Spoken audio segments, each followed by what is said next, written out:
Bienvenue sur LF Inside, la chaîne numéro 1 sur le grand banditisme. Attention, notre but n'est pas de glorifier la délinquance ou les actes criminels. Pour nous, il s'agit de raconter ces faits et apprendre à mieux connaître un monde envahi par des fantasmes de réussite et d'argent. Bien souvent, les conséquences de ces actes sont la mort, la détention et une vie faite de violence et de cavale pour leurs acteurs. Nos films racontent leur trajectoire. Connaissez-vous l'histoire de Joseph Manconi?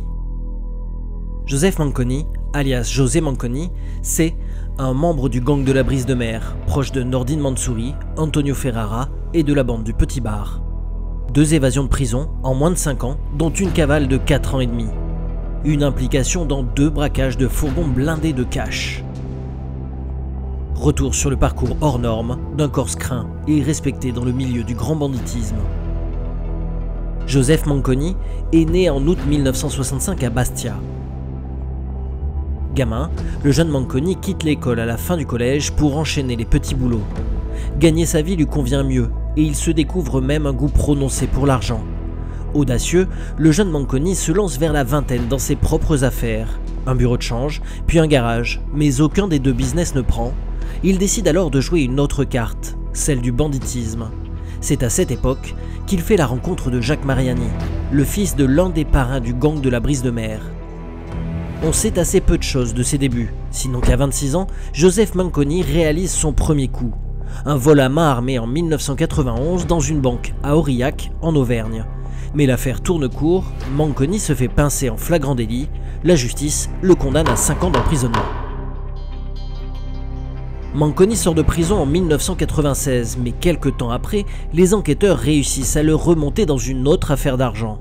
Il est mis en examen par le juge d'instruction d'Ajaccio. Cette fois, il est accusé d'escroquerie en bande organisée et falsification de cartes de paiement. Mais le caïd est très actif. Il se rapproche des anciens du gang de la Brise de Mer. Manconi, Jacques Mariani et Jean-Luc Germani deviennent même les héritiers de ce clan. En 1997, Manconi commence à se faire un nom dans le milieu du grand banditisme. Durant le mois d'avril de la même année, le Corse est sur un gros coup. Il attaque un convoyeur de fonds avec le gang de la Brise de Mer. L'opération se passe en fin de journée dans une zone industrielle à Saint-Laurent-du-Var. Il débarque d'abord à 3 voitures vêtues de combinaisons noires et le visage dissimulé par une cagoule. Manconi et son équipe interceptent le camion et mettent la pression au convoyeur à l'aide de plusieurs armes automatiques. Ils récupèrent les clés et prennent ensuite la fuite avec le butin. La mission est réussie, ils dérobent près de 11 millions de francs. Mais ce n'est pas tout. Manconi est redouté et dangereux. Durant l'été 97, il passe une soirée en boîte de nuit à Calvi. Il est accompagné de sa copine de l'époque et d'une amie. Mais lors de cette soirée près du port, des légionnaires alcoolisés et violents commencent à s'en prendre à sa compagne. Manconi s'en rend compte et la colère monte. Mais pour ne pas se créer d'ennui, il décide de quitter les lieux. À la sortie, un des militaires insiste pourtant et l'agresse. Pour se protéger, Manconi dégaine une arme et n'hésite pas à abattre le militaire devant témoin. Manconi prend ensuite la fuite et part en cavale avec sa copine. La justice de Bastia s'empare de ce dossier. Un mandat d'arrêt est délivré aux autorités. Manconi est arrêté le 20 octobre 1997 à Paris. Le juge le place en détention en Corse, dans la prison de Bans. Manconi se doute qu'avec toutes les implications de cette affaire, il risque de purger de longues années derrière les barreaux. Pour lui, il ne reste qu'une seule solution, l'évasion. Dans sa cellule, Manconi élabore un plan organisé et réfléchi. Lors d'une promenade, des hommes détournent l'attention des surveillants. Manconi et son complice profitent de ce moment pour courir jusqu'au grillage et le découper à l'aide d'une pince qu'ils se sont procurée. Au même moment, 2 autres complices interviennent. Le premier prend en otage le garde dans le Mirador et le second déploie une échelle de l'autre côté du mur. Manconi et son codétenu montent sur l'échelle et s'évadent. C'est presque un tournant dans la vie de Manconi. Pour financer sa cavale, il se met alors au braquage. Joseph Manconi est très présent dans la région lilloise, en région parisienne et dans le sud. Le caïd s'entoure de mecs fiables et de grosses têtes connus dans le milieu, comme Nordine Mansouri, alias La Gelée.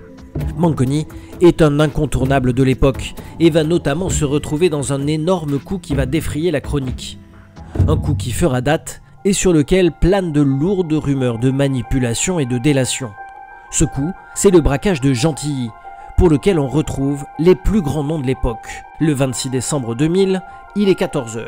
Les convoyeurs de fonds viennent de récolter plusieurs dizaines de millions de francs, près de 42 millions, à l'agence centrale du CIC de Gentilly. Quelques instants plus tard, une dizaine d'hommes débarquent avec des armes de guerre. Parmi eux, Joseph Manconi, d'autres Corses, mais aussi Antonio Ferrara et les principaux membres de la Dream Team. Ils interceptent le camion et font exploser les portes arrière pour récupérer l'argent. Le commando saisit le butin et prend la fuite. Mais ils sont suivis de près par des voitures de police. Quelques coups de feu s'échangent et les autorités abandonnent la course-poursuite. Pourtant, un témoin, qui sera appelé par les médias amateur de vitesse, réussit à suivre les braqueurs jusqu'à leur repère de Paray-Vieille-Poste en Essonne. Il délivre ensuite toutes les informations aux policiers et le lendemain, les autorités réalisent un coup de maître. Ils réussissent non seulement à mettre la main sur une partie du butin, mais aussi à interpeller plusieurs membres du commando dans la planque. Un peu plus tard, grâce à des prélèvements ADN, Antonio Ferrara et Joseph Manconi sont également démasqués et arrêtés. Pour cette affaire, la cour d'assises de Paris condamne Manconi à 11 ans de prison. Mais avec son ami Ferrara, ils font appel tous les deux et gagnent en avril 2009. Les preuves, chargées contre eux, n'étaient pas suffisantes. Ils sont acquittés par la cour d'appel d'Évry. De retour en prison, Joseph Manconi retrouve la vie carcérale d'une prison qu'il connaît bien et dont il s'est déjà échappé. Il ne tarde donc pas à s'évader de nouveau. Cette fois, ce sont deux amis qui viennent le libérer. Il se pointe devant le bureau du gardien et le braque avec des armes factices, l'un avec un pistolet et le second avec un lance-roquettes. Il recommande aux surveillants de ne pas intervenir et de laisser sortir Manconi. Lui, de son côté, est passé à l'action. José a réussi à s'extirper de sa cellule en neutralisant les surveillants avec des chaînes et un pistolet lui aussi factice. À 4h15 du matin, Manconi est de nouveau en cavale. Nous sommes le 7 mars 2003. Avec cette deuxième évasion, il devient l'un des hommes les plus recherchés du pays. L'Office central de lutte contre le crime organisé place sous surveillance tous les contacts de Manconi. Et lors d'un appel téléphonique avec un ami, il est identifié par l'un des enquêteurs. De fil en aiguille, ils arrivent à remonter la piste. L'OCRB part pour Aubagne et ratisse la ville à la recherche de la moindre information. Ils finissent par apprendre que Manconi circule souvent en moto et passe boire des cafés ou acheter des cigarettes au chalet des Pommiers à l'est de Marseille. Avec cette information cruciale, les policiers organisent l'opération. Habillés en civil, ils défilent dans le bar en attendant leur cible. À 15 h, José arrive, il commande un café avec deux Marseillais proches de son gang, de la Brise de Mer. Mais il ne se doute en aucun cas qu'ils sont surveillés. En fin de journée, il est pratiquement 18 h lorsqu'un officier donne l'alerte. Les hommes de la BRI arrivent de suite. José et ses proches se font interpeller par une trentaine de policiers.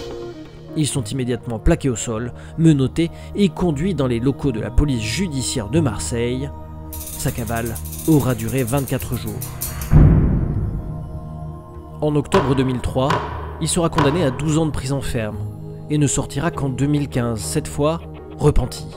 José Manconi s'installerait en région parisienne et travaillerait comme magasinier. L'été qui suit, l'homme part s'installer dans le village de Saint-Tropez, un lieu qu'il affectionne beaucoup. Là-bas, il mène une vie de jet-setter. Quelques années auparavant, il y avait rencontré Antonio Ferrara lors d'une soirée dans une boîte de nuit. Mais Manconi refait finalement parler de lui. Son passé le rattrape dans une toute autre histoire. Le 4 juin 2018, il est 12h30 lorsqu'il est interpellé par les policiers. Les juges veulent l'entendre dans le cadre d'un dossier concernant un double homicide qui a eu lieu un an auparavant et auquel Manconi a été rattaché via des écoutes téléphoniques. En décembre 2017, deux grosses figures du banditisme corse, Antoine Kilicini, vient chercher Jean-Luc Codaccioni à l'aéroport de Bastia. Ce jour-là, les deux gangsters tombent dans un piège. Ils se font rafaler à la sortie des passagers du vol Paris-Orly-Bastia. Les deux hommes ne survivront pas. Mais Manconi est aussi suspect dans d'autres affaires. Il est visé notamment dans le cadre de la tentative d'assassinat en 2018 de Guy Orsone, le fils d'un célèbre homme politique corse. Fin novembre 2020, Manconi n'en a toujours pas fini avec la justice. Il est poursuivi dans le cadre du projet d'évasion de Redouane Faïd de la prison de Fresnes dans le Val-de-Marne. Malgré toutes ces affaires, José Manconi est remis en liberté le 24 décembre 2020. Pourtant, cette même année, les juges souhaitent de nouveau l'entendre dans le cadre d'une affaire d'argent. Il serait suspecté de jouer un rôle dans le blanchiment d'argent des activités qu'effectue la bande du Petit Bar, une organisation mafieuse corse. Mais une nouvelle fois, Manconi s'en sort bien. La cour ne dispose pas de preuves suffisantes pour le mettre en prison. Il est donc de nouveau remis en liberté. Aujourd'hui, Joseph Manconi est un homme libre qui assure s'être rangé des voitures et être victime d'acharnement judiciaire. LF Inside, c'est désormais tous les samedis à 18 h sur YouTube et un site internet lfinside.com avec des vidéos en avant-première et des surprises à venir très prochainement